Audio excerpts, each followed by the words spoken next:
কিন্তু নির্বাচন কমিশন এক খসড়া তালিকা বেরিয়েছে, সেখানে কিন্তু দেখা গেছে হিন্দুদের নাম বাদ বাদ গেছে। সেই নিয়ে কিন্তু সকাল থেকে আমরা যে চিত্র দেখে আসি, খসড়া তালিকার পর থেকে কিন্তু একটা চাঞ্চল্য ছড়ায়। কারণ যারা বিএলওরা রয়েছেন তারা কিন্তু আতঙ্কে রয়েছেন।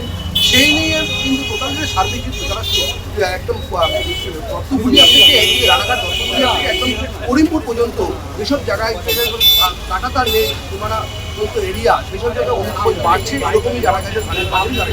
গতকালকে আমরা দেখেছিলাম যে স্থানীয় বাসিন্দারা বলছিলেন যে এই পরিমাণে অনুপ্রবেশ বাড়ছে, সেই পরিমাণে মানুষ কিন্তু এখনো পর্যন্ত আতঙ্কে আছেন।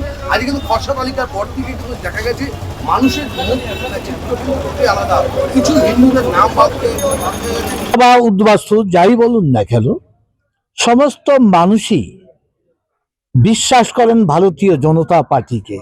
কারণ নাগরিকত্বের বিষয় নিয়ে মোদিজি প্রথম নেতা ভারতবর্ষের, যিনি প্রধানমন্ত্রী পদপ্রার্থী হয়েই এই ইস্যুটা তুলেছিলেন কৃষ্ণনগরের শক্তিনগরের মাঠে 2014 সালের ইলেকশনের প্রাক্কালে সত্যব্রত মুখার্জির জনসভায় এসে তিনি বলেছিলেন যে 2014 পর্যন্ত যেসব উদ্বাস্তু ধর্মীয় অত্যাচারের কারণে ভারতবর্ষে এসেছে তাদের আমি নাগরিকত্ব দেব, এবং সমস্ত যারা ঘুষপেটিয়া অনুপ্রবেশকারী তাদের ভারতবর্ষ থেকে তাড়াবো। এবং তিনি চেষ্টা করেছিলেন 14 এসে লোকসভায় পাশ হলেও রাজ্যসভায় সংখ্যাগরিষ্ঠতা ছিল না, তাই ওটা সিলেক্ট কমিটিতে বিলটা স্থগিত হয়েছিল। 19 সালে প্রথম পার্লামেন্টে গিয়ে আমিও সেই দাবিটা জানিয়েছিলাম এবং প্রশ্ন তুলেছিলাম 2014 নয়, আজ অবধি যারা এসছে এবং আগামী দিন পর্যন্ত যারা আসবে সকলকেই নাগরিকত্ব দিতে হবে। কারণ দ্বিজাতি তত্ত্বে দেশভাগ, সেটা হিন্দু এবং মুসলিমের ভিত্তিতে।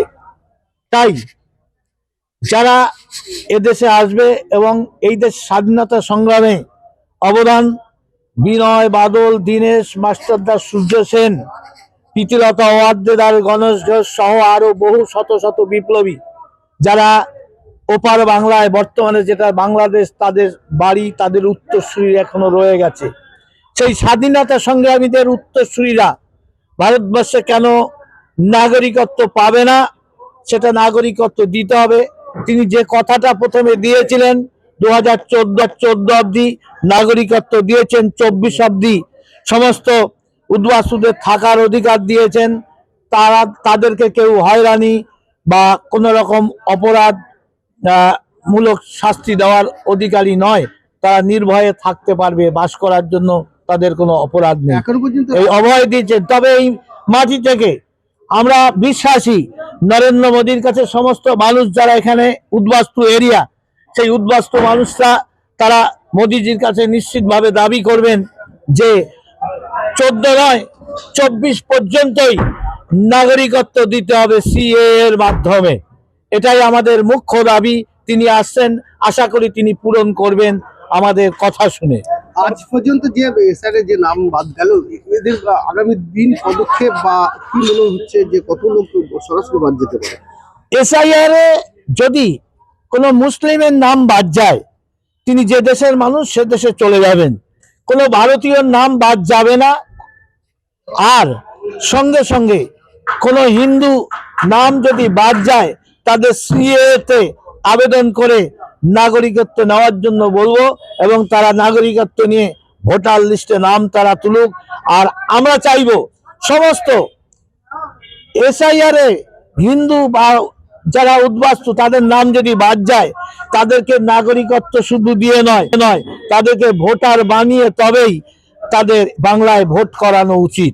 শুধু হিন্দু নয়, একটা বড় অংশে মুসলিম অনুপ্রবেশকারী এবং রোহিঙ্গাদের নামও বাদ, পার্টিকুলার একটা সম্প্রদায়ের নাম বলা যায়।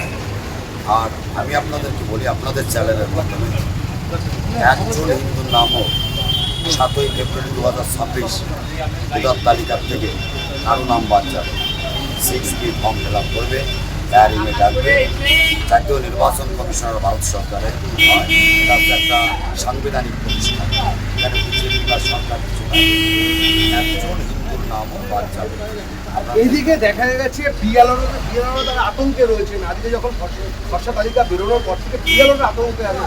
তারা কিন্তু এখনো পর্যন্ত তারা ঘর থেকে বেরোতে পারছেন না। বিএলওরা তারা কিন্তু যখন খুশি একটা বিভিন্ন মানে জায়গার জন্য এরকম সম্ভব এখনো পর্যন্ত আমার কাছে খবর নেই, তবে আমি তো বলতে পারি একজন বিধায়ক হিসাবে আমার রানাঘাট উত্তরপূর্ব বিধানসভা কমপক্ষে 15-16,000 লোক যেটা আছে তার আমার একটা বড় অসুবিধা।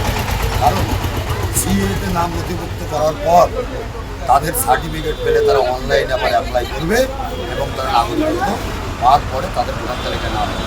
আরেকটা জায়গা যে মতুয়া, এটা হচ্ছে রানাঘাটের জল হচ্ছে মতুয়ার গড় কিন্তু দেখা গেছে কিছু নাম বাদ গেছে, সেই নিয়ে কি বলবো?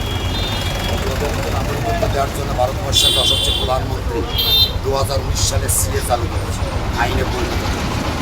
স্বাভাবিক কারণে সার্টিফিকেট বেরিয়ে দিলে অনলাইনে ফর্মটা ফিল আপ করবে, সেখানে তার রেজিস্ট্রেশন নম্বর দিয়ে দেবে, সার্টিফিকেট নম্বর দিয়ে দেবে, অটোমেটিক তার ভোটার তালিকায় স্বাধীনভাবে নাম হবে। আরেকটা বলছি, আমাদের আপনি যেটা রয়েছেন যে বিধানসভা রয়েছে সেগুলো হচ্ছে সীমান্তবর্তী এরিয়া, সেগুলো জায়গায় বিভিন্ন জায়গায় টাকাদার নেই, সেটা কেন্দ্র কিন্তু কাজ শুরু করেছে। এখনো পর্যন্ত রাতের অন্ধকারে অনুপ্রবেশ বাড়ছে, তিনি কি বলবেন?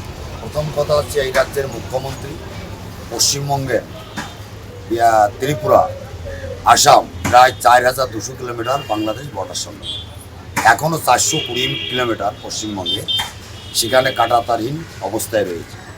এই রাজ্য সরকারকে বারংবার হোম মিনিস্টারের থেকে, স্বরাষ্ট্র মন্ত্রণালয়ের থেকে বারবার বলা হয়েছে জমি দাও জমি দাও, কিন্তু এই সরকার কোনো মূল্যে জমি দেয়নি। কারণ তার একটাই উদ্দেশ্য রোহিঙ্গার অনুপ্রবেশ মুসলিমদের ঢুকিয়ে ভোট ব্যাংক তৈরি করা, যার কারণে আজকে গুলশান কলোনি ফাঁকা, বারুইপুর খাল ফাঁকা, নিউটনের বিস্তীর্ণ এলাকা ফাঁকা, বেগঙ্গা সন্দেশখালী ফাঁকা, সরবগঞ্জ এবং হাকিমপুর বর্ডার দিয়ে প্রতিনিয়ত ঘুষপেটিয়ারা যাচ্ছে রোহিঙ্গা এবং মুসলিম অনুপ্রবেশকারী।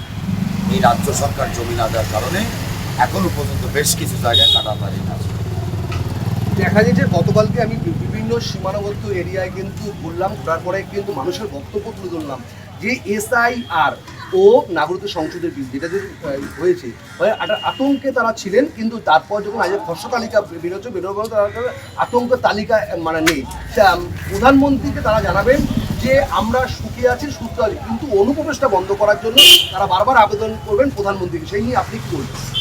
যথারীতি আগামী 20 তারিখে বিশ্ব বরেণ্য ভারতবর্ষের রাষ্ট্রনেতা প্রধানমন্ত্রী ভারত সরকার যশস্বী প্রধানমন্ত্রীর কাছে আমরা যথারীতি সমস্ত তথ্য আমরা তুলে ধরেছি। বিধানসভায় কী কী প্রয়োজন, কী কী আছে কি না আছে, আমরা সেগুলোকে আমরা বলে দিয়েছি।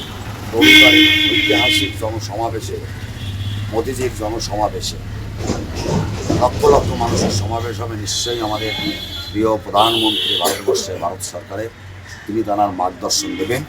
আশা করি মতুয়া সম্প্রদায় শুধু নয়, সমস্ত স্তরের মানুষের কাছে আরও আশার সঞ্চার হবে এবং তারা জনসভা বক্তব্য শোনার পর তারা আরও রাষ্ট্রকে গঠন করবার জন্য পশ্চিমবঙ্গকে, পিছিয়ে পড়া পশ্চিমবঙ্গকে তোষণবাদের সরকার উৎখাত করে রাষ্ট্রবাদী সরকার তৈরি করবার একটা প্রতিজ্ঞা তারা করবে।